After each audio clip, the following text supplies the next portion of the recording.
Hello everyone, in today's video I'm going to be doing an overview of this ThinkPad L490 which I got for £47 on eBay. Now, as for the overall condition of this thing, it came alright, has some minor scratches on it, a little dent in the bottom right with a little chip in the ceiling so it doesn't close properly sometimes. As for the specs, it has an i5 8265U for the CPU along with 8GB of RAM, and it just came with a standard SSD. On the side here we have Thunderbolt, a docking port, an USB-A port, HDMI, your SIM card and SD card slot, Ethernet. Then on the other side we have another USB-A port, headphone jack, and that's it, just a Kensington lock down there. Now opening it up, this is what the screen is like. It's 14 inches, a decent sized keyboard. Disappointing that there's no numpad on the side because they definitely had room for that. The trackpad is pretty big and decent, I found. However, the clicks don't have much depth. These ones weren't that much better. Other ThinkPads have more click, but I guess that's not me. The track point is pretty cool. These come on all ThinkPads. They're what they're known for. So, yeah. As you can see, when I bought it, the A and S keys were just rubbed out because of time and use. So, it's another sign of wear there. Just do a quick little keyboard test. The keyboard feels nice. As I said, it's disappointing that there is no numpad. But yeah, I think the keys are well spaced. They're big. I feel like the X270 and X240 keys, I feel like I don't know, something about them feels a bit slightly different. But the texture on this, it's not a rough keyboard like some of the ThinkPad keyboards. It's just a straight, smooth one. So, yeah. The keyboard's pretty nice. Did my face getting shot? No. Yeah, if it does, just cut it out. Now, time for a sound test. I'm testing the speakers at about 60-ish volume. Just as a test, and I'm playing the song Dangerous Power. I have the same song on my phone just to test the audio difference.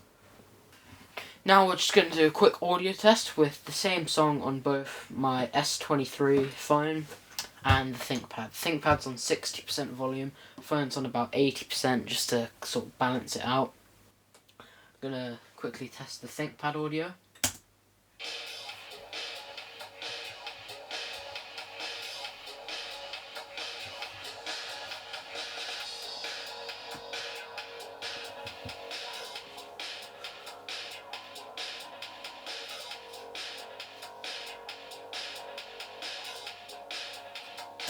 It does sound quite tinny and there's not much bass depth, but it's pretty alright if you're just watching YouTube videos. Now for my phone.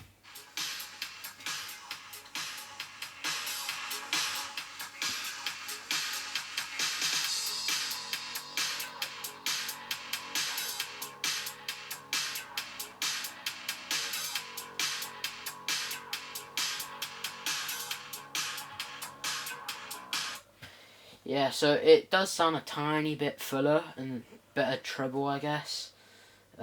Bass still isn't that good. It seemed a bit louder, so I'm just going to put both of them at max, just to see which one is louder.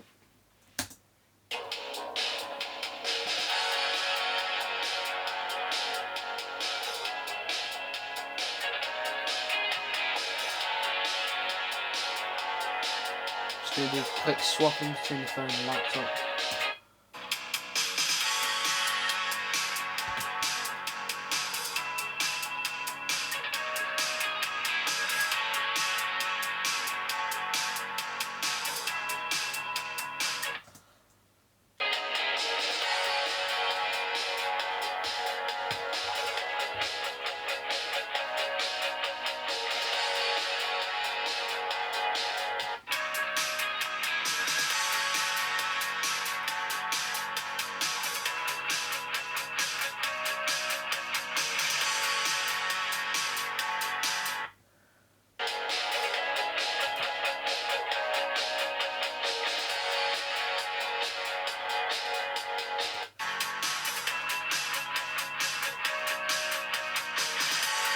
So yeah, I'd say this laptop doesn't sound very good at all. I mean, it's decently loud if you're just watching videos, but any like high level of like music listening, I'd recommend you buy a pair of headphones. Like, it doesn't sound very good. But yeah, they're alright. And that's just been a basic overview of this laptop. Now time for some more testing. As you guys can see, we are now on the desktop. So the specs, as I said earlier, i5 8626U, 8 gigs of RAM, SSD, USB hard drive, and integrated graphics. So performance feels good on this laptop. Built-in trackpad works pretty well. First thing I'm going to test is just a quick YouTube video. Opening Firefox is quite quick, although there's not much difference between it and a Chromebook when it comes to like opening page or Google search performance. However, videos, we will see a difference. On about 1080p, it looks just fine, as I tested this earlier. Opening up Task Manager here. A lot of RAM is being used because it's a browser and it's only 8 gigs of RAM. CPU bumps up a bit but then goes down as is usual when you start playing videos. And putting it in 2x and out of 2x works just fine. On Firefox this time, but shouldn't make much of a difference. So yeah, works just fine on 1080p. Since I believe there's a 1080p screen. Yeah, so 1080p video should work just fine. Now bumping it up to 1440. It's still just fine. The minor bump in CPU and GPU usage, still around the same. I can still do it in 2x speed. It's practically completely unaffected. So yeah, I'm going to bump it up to 4K now. Where it still actually runs fine. Even on holding 2x and just watching the video, it's completely smooth. No issues. Which is surprising since a lot of GPUs actually struggle with 4K. So that's interesting. Integrated graphics is only on about 25% usage. So now I'm going to bump it up to 8K. It is taking longer to load here. And CPU bumped up to 100%, which is something we haven't seen yet. And it is just 1 frame. As I expected, it's not running well at all. It's practically completely unwatchable. The timestamp's still going up, but it's still stuck on this one picture. And the CPU is just maxed out. It's on 96%, 100%. So yeah, just stick to 4K or 1080p since there's a 1080p screen. Or if you're plugging it into an external monitor, 1440p is alright. So yeah, that's the performance on that. As you can see, the next browser test I'm doing is a simple game of Sliver.io. So let's just open it up. And I feel like Sliver.io is really unoptimized because it feels like everything I run it on is just a bit sluggish. So I think I'm getting about like 40-ish FPS, but it just feels like really sluggish and slow. I just died twice, but yeah, it just feels really slow. So yeah, I think it's alright. It's fine if you want to play something like this. Nothing wrong with it. Although it's something a bit more powerful for others dedicated like Steam games you install. So yeah, it's running just fine at the high quality. So I wouldn't really take it down to low quality. It's just Sliver. So yeah, not bad. On to the next test. Next up, I'm testing WebGL Aquarium. As you can see, on 500 fishes, it's just fine at 60 FPS. 1000, same thing. 5000, same thing. 10K, minor reduction to about 50. 15K, about 20 to 40ish FPS. 20,000, about 31. 25,000, about 28. Pretty much 25, 28, about there. And finally 30,000, which is about 25 FPS. So WebGL Fish runs fine. These graphics, they're not the best, but they're surprisingly better than I thought. It's not like just the regular Intel HD 600 graphics on most old ThinkPads that people recommend. This ThinkPad is slightly newer and it has Intel 8 UHD graphics, which might help a little bit. But I don't know. I was really impressed with how the 4K video test ran. So yeah, time to test some games now. First game I'm going to test is CS2. As you can see, we are now in CS2, and we are on 800 by 600 resolution on all the lowest settings. So let's just play a match and see how it runs. As you can see, now that I'm in the game, the CPU is maxing out both on temp and usage at 100% at 80 degrees, and it's on 4 FPS and it's very delayed. I think it's impossible to play like this, I'm going to be honest. But it is smoothing out now. Now it's actually 17ish FPS and it's responding quite normally. It does stutter every once in a while. See if I can even get a kill like this.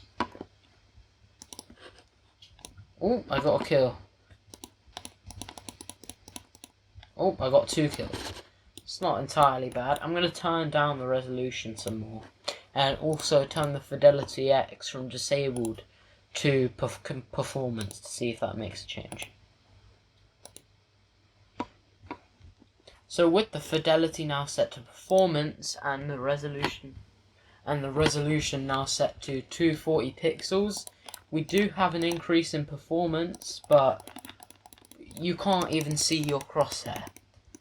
So I don't think it's a worthy trade-off, but at least it's slightly smooth now. So don't buy this ThinkPad if you want to play CS2. That's all I'm going to say. Oh, it gets to about 30-ish FPS sometimes. But this has to be the lowest resolution I've ever seen. Oh, 60 FPS now. Wow, and I got a kill on this resolution somehow. That's interesting. 53 FPS is crazy though. The GPU's on 70% usage on this resolution. That is absolutely horrible. Still, it's playable. Not half bad. I mean, it's not playable actually. Look at this resolution. But if you turned it up a bit, found a sweet spot between 640 and 240 pixels, then probably play this fine in maybe public deathmatch lobbies. So yeah, on to the next test. As you can see, we are now in Rocket League, and our settings are 1152 by 864, which is 4:3, and all the lowest graphics. So let's hop into a match and see how it runs. As you can see, we are now in Rocket League, and it's getting about 19-ish FPS, 20-ish FPS, close to about 30. This is not playable at all. For Rocket League should be getting like 100 FPS minimum. Well, like 60 FPS minimum. This is not good at all. So I'm going to try further lowering down the resolution to see if it gets better. Now that we've lowered the res to 200 pixels, we can't really see the game that much.